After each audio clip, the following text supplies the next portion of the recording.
అన్నా మీరు తీస్తున్న సినిమా ఏ జోనర్కి సంబంధించింది? మామూలు రెగ్యులర్ సినిమానా, లేకపోతే జోనర్లో జానపదం ఇవన్నీ ఏమన్నా?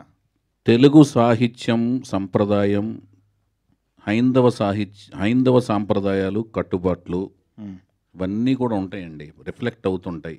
విలువలు ఇవన్నీ ఉంటాయి. ఓకే. ఉంటూ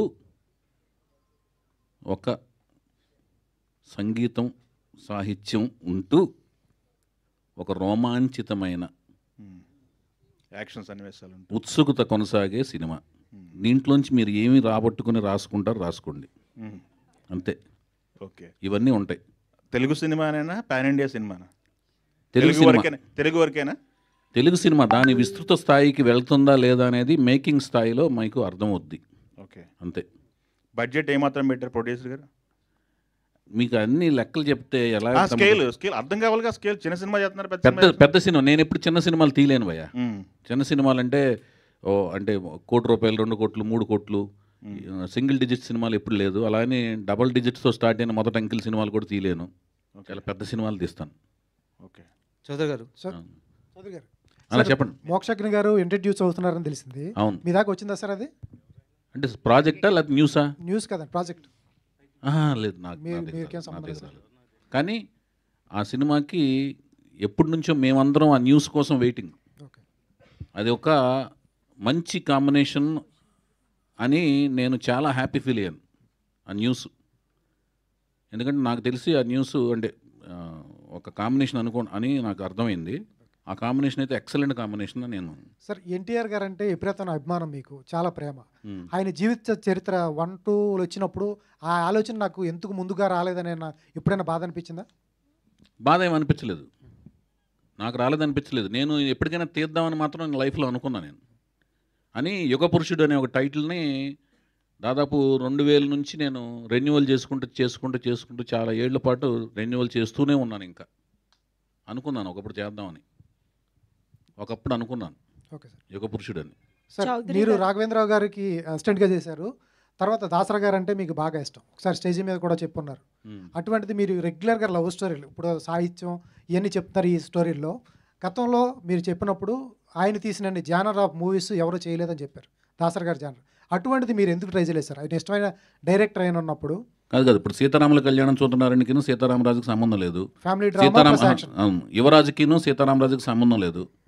తర్వాత లాహిర్కిను యువరాజు సీతారామరాజులకు సంబంధం ఉండదు. మీరు చూడండి, చెప్తున్నాను. యువరాజులో అసలు ఏమీ మహేష్ బాబుతో అటెంప్ట్ చేయాల్సిన ఫిల్మ్ లాగా ఉండదు. అలాగే అందులో యాక్షన్స్ ఉండవు, ఏముండవు. అలా ప్రయోగాత్మక చిత్రం అది. ఆయనే ఒక కెరీర్ స్టార్టింగ్ స్టేజ్లో ఆయనకు ఒక పిల్లోడు లాంటి సినిమా దాన్ని థియేటర్లో కూర్చోబెట్టి జనాలని ఒప్పించడం అనేది చాలా కష్టమైన సినిమా అది. తర్వాత లాహిర్ 4 జంటల ప్రేమ కథలు, అవి అసలుకి అదొక రకమైన, మళ్ళీ దాంట్లో పగా ప్రతీకార మార్కులు కూడా ఉంటాయి.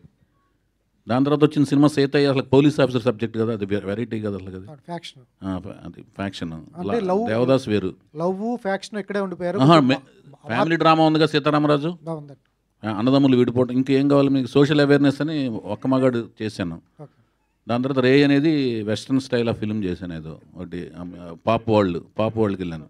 సార్, ఇంత చాలా క్రాఫ్ట్ మీద ఇంకే టైప్ సబ్జెక్ట్ చేయాలి మీకు చెప్పండి సార్? అట్లానే కాదు, మీరు చెప్పారు ఆయన తీసిన జానర్ ఆఫ్ మూవీస్ ఎవరు చేయలేదు, అటువంటి ట్రై చేస్తే బాగుంటుంది. ఒకసారి స్టేజ్ మీద ఎవరు ట్రై చేస్తారని చెప్పట్లేదు. ఆయన యొక్క ఒక వ్యక్తి గురించి పొగిడేటప్పుడు ఆయన ఎన్ని రకాల పార్సల్ తీశారు అనేది చెప్పటం అనేది. ఇప్పుడు మీ గురించి చెప్పాల్సి వస్తే మీరు ఇలాగ స్నఫ్ కలర్ షర్టు ప్యాంట్ వేసుకొస్తారు ఎప్పుడు, ఆయన టేస్ట్ ఇది అని చెప్తాం.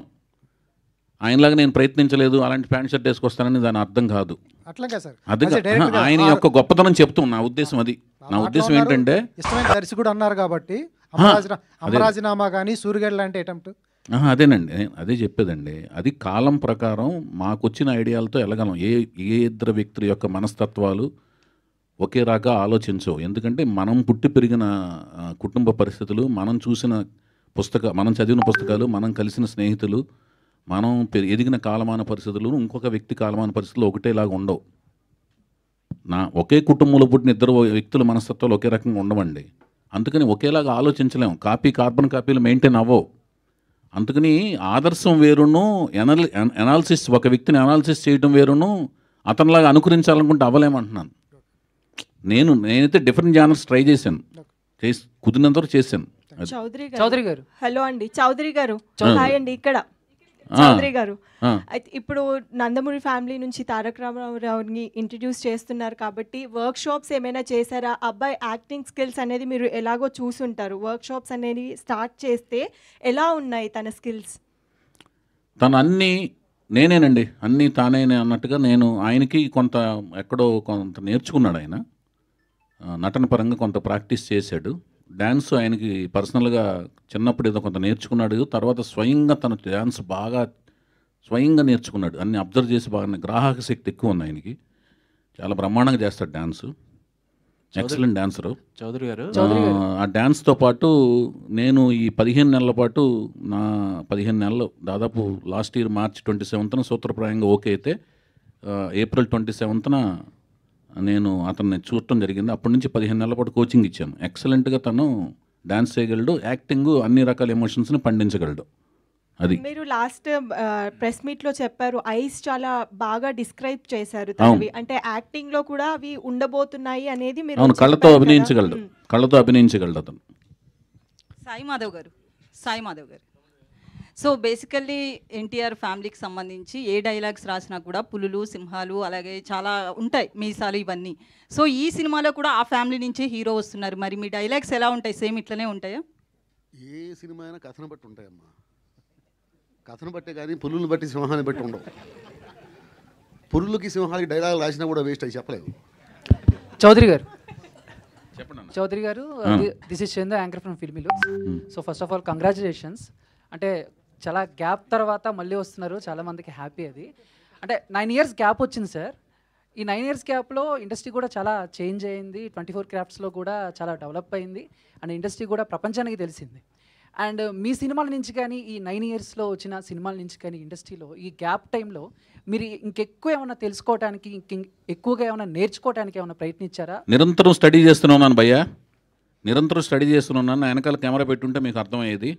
నేను చదివే పుస్తకాలు కానీ, చూసే మనుషులు కానీ, చూసే సినిమాలు కానీ, నేను టెక్నికల్గా ఏమేమి సినిమాలు తీస్తున్నారు, ఎట్లా తీస్తున్నారు, ఎలాంటి ఎక్విప్మెంట్లు వచ్చినాయి, ఎలాగ పరిశ్రమిస్తున్నారు, ఎలాంటి స్క్రీన్ ప్లే చేస్తున్నారు, అన్ని ప్రతి సినిమా నేను చూస్తుంటాను. ఐమాక్స్కి మీరు వచ్చినా రాకపోయినా అన్ని సినిమాలు నేను చూస్తుంటాను.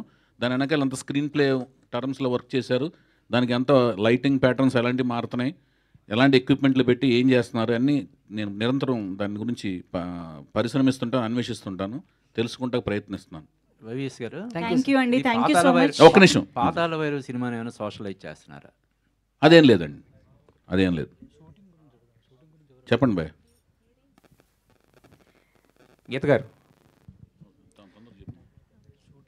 న్యూ టాలెంటెడ్ రోల్స్ అని పెట్టారు యాక్చువల్గా. మరి మిగతా నటినట్లు వీళ్ళందరూ కొత్త వాళ్ళని పరిచయం చేస్తున్నారు, బట్ డైరెక్టర్గా వైవిఎస్ చౌదరి గారిని మళ్ళీ రీఇంట్రడ్యూస్ చేయడానికి రీజన్ ఏంటి? ఆయనకి మంచి పని, కూలి పనికి ఎవరు చేయగలరు? చౌదరి గారు అంత ఒకే వైవిఎస్ డైలాగ్ చౌదరి గారిని మరోసారి సరికొత్తగా పరిచయం చేస్తున్నారు. అన్నిటికీ సరిపోయే డైలాగ్ అదే అండి. అయితే కథ ఒప్పించారా ఆయన, లేకపోతే మీరు కథ ఒప్పుకున్నారు, సాటిస్ఫైడ్ ఒప్పుకున్నారా, లేకపోతే ఆయన ఒప్పించారా బలవంతంగా? నాకు ఏ కథ వచ్చినా ఆవిడకి ముందు చెప్తానండి, అందుకని ఒప్పుకుంటుంది ఆవిడ. ఫైనల్ క్వశ్చన్ ఒకటి గీత గారికి. మీ న్యూ టాలెంటెడ్ రోల్స్ ఇప్పుడు ఎన్టీఆర్ గారి కుటుంబం నుంచి ఒకరిని పరిచయం చేస్తున్నారు కదా, మరి నెక్స్ట్ ఆయనకి ఎంతో ఇష్టమైన మహేష్ బాబు గారి అబ్బాయి కూడా మరి ఉంది కదా, ఆయన కూడా మీ బ్యానర్లో ఇంట్రడ్యూస్ అయ్యే అవకాశం ఏమైనా ఉందా? గౌతమ్ కృష్ణ అవకాశం వస్తే తప్పకుండా అండి. సార్ చౌదరి గారు, మీరు ఇప్పటివరకు హీరో హీరోయిన్ పరిచయం చేయలేదు అంటే సినిమా షూటింగ్ స్టార్ట్ చేశారా? స్టార్ట్ చేసిన తర్వాత వాళ్ళని పరిచయం చేస్తారా? స్టార్ట్ చేయక ముందు చేస్తారా? నెక్స్ట్ ఈవెంట్లో వాళ్ళ యొక్క ఫొటోస్, వాళ్ళ యొక్క వీడియోస్ అన్ని మీకు పరిచయం చేస్తాను. మీ అనుమతి తీసుకుని షూటింగ్కి వెళ్తాను. చౌదరి చెప్పండి, మీరు అడగండి అమ్మా. Anjali from TFPC. So first event వచ్చేసి బాలయ్య గారి బర్త్డే రోజు, సెకండ్ ఈవెంట్ వచ్చేసి మహేష్ బాబు గారి బర్త్డే రోజు, సో థర్డ్ ఈవెంట్ ఈ మూవీకి సంబంధించి ఎవరితో పెట్టమంటారు చెప్పండి. సెప్టెంబర్, అదే నా క్వశ్చన్, సెప్టెంబర్ 2 ఉంటుందా లేకపోతే నాగార్జున గారి బర్త్డే August 29? మీరు ఎప్పుడు పెట్టమంటే అప్పుడు పెడతా. ఓకే, నెక్స్ట్ ఎవరి బర్త్డే కోసం ఎదురు చూడాలని, అంతేనా? Yeah, thank you so much for this lovely interaction. మరిన్ని వేదికల్లో ఈ సినిమా గురించి, ప్రాజెక్ట్ గురించి మరిన్ని విశేషాలు తెలుసుకుందాము.